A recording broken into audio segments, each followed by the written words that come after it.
Hello అండి. అందరికీ నమస్తే. ఇడ్లీ ఎప్పుడు ఒకేలా కాకుండా ఒక్కసారి ఇలా డిఫరెంట్‌గా ట్రై చేసి చూడండి. టేస్ట్ అనేది చాలా బావుంటుందనమాట. పిల్లలకైతే డెఫినెట్‌గా నచ్చుతుందండి. ఎందుకంటే వాళ్ళకి ఇష్టమైన పద్ధతిలో మనం చేస్తున్నాం కాబట్టి ఈ ఐటెమ్ వాళ్ళకి డెఫినెట్‌గా నచ్చుతుందనమాట. నేను చెప్పే ప్రాసెస్‌లో చేసే చట్నీ కూడా అవసరం లేదండి. అంత బాగా నచ్చుతుందయితే మటికి పిల్లలకైతే మటికి. చట్నీ కూడా వద్దంటారనమాటండి. అంత ఇష్టంగా తింటారనమాట. ముందుగా దీనికోసం ఒక ఆనియను, ఒక హాఫ్ ముక్క క్యారెట్టు, కరివేపాకు, 3 పచ్చిమిరపకాయలు తీసుకున్నాననమాట. అలాగే ఇడ్లీలు తీసుకున్నానండి. ఒక 8 ఇడ్లీ తీసుకున్నాననమాట. మనకి ఇంటిలోనే ఒక్కొక్కసారి మ్యాగీ మసాలా కానీ, ఇప్పీ మసాలా కానీ ఉంటుంది కదండీ! అది కూడా తీసుకోవాలనమాట. ఒక 2 స్పూన్లు. ఇప్పుడు ముందుగా మనం ఇలా తీసుకున్న ఐటెమ్స్ మనం కట్ చేసుకోవాలండి. ఇడ్లీని ఒక 6 ముక్కలుగా కట్ చేసుకోవాలనమాట. ఇదిగోండి మీకిప్పుడు చూపిస్తున్నాను కదా! ఆ విధంగా మనం 6 ముక్కలుగా కట్ చేసుకోవాలి. అంటే 6 పీసెస్‌గా చేసుకోవాలనమాట. అలా మొత్తము నేను అన్ని ఇడ్లీలని కూడా 6 ముక్కలుగా, 6 భాగాలుగా చేశాననమాటండి. ఇలా చేసి ప్లేట్‌లో పెట్టుకున్నాను. ఇప్పుడు పచ్చిమిర్చి, కరివేపాకు, ఆనియను, అలాగే క్యారెట్ కూడా చిన్న చిన్న ముక్కలుగా కట్ చేసుకోవాలండి. ఇప్పుడు నేను చూపిస్తున్న విధంగా కట్ చేసుకోవాలనమాట. ఇలా ఒక్కొక్క ఉల్లిపాయ, ఒక క్యారెట్ ముక్క, 3 పచ్చిమిరపకాయలు సరిపోతుందండి. అంటే పిల్లలు కారం ఎక్కువ తినరు అనుకుంటే తక్కువే వేసుకోవాలనమాట మనం. పచ్చిమిర్చి కారాన్ని బట్టనమాట. మీరు చూసుకొని వేసుకోండి ఇక్కడైతేను. ఇలా క్యారెట్‌ని కూడా నేను చిన్న చిన్న ముక్కలుగా కట్ చేస్తున్నాననమాట. అంటే త్వరగా ఉడికిపోతుందండి. మనం వాటర్ అనేది ఎక్కువ వేయడం కదా!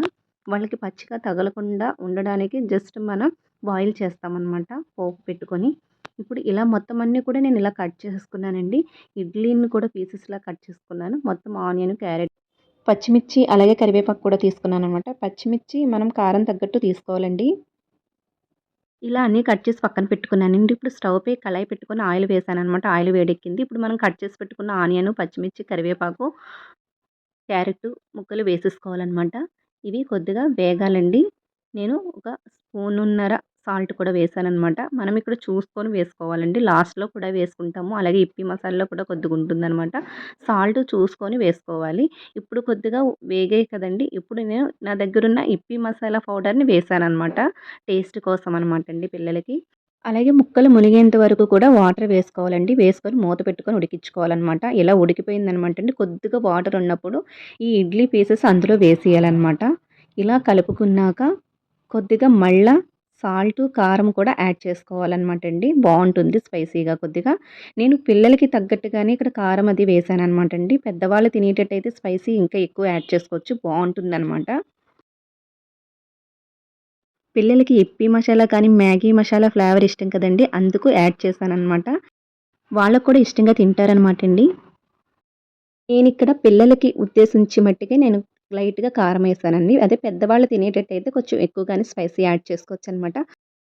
మొత్తానికి రెడీ అయిపోయిందండి. స్పైసీ అండ్ డిఫరెంట్ ఇడ్లీ అనమాట.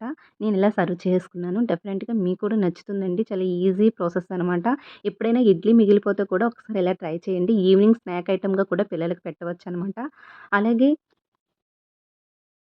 ఎప్పుడూ ఇడ్లీ తిని బోర్ కొడుతుంది కదండీ! అలాంటప్పుడు ఇలా డిఫరెంట్‌గా ట్రై చేయండి. పిల్లలకు కూడా చేసి పెడితే వాళ్ళు కూడా ఇష్టపడతారనమాట.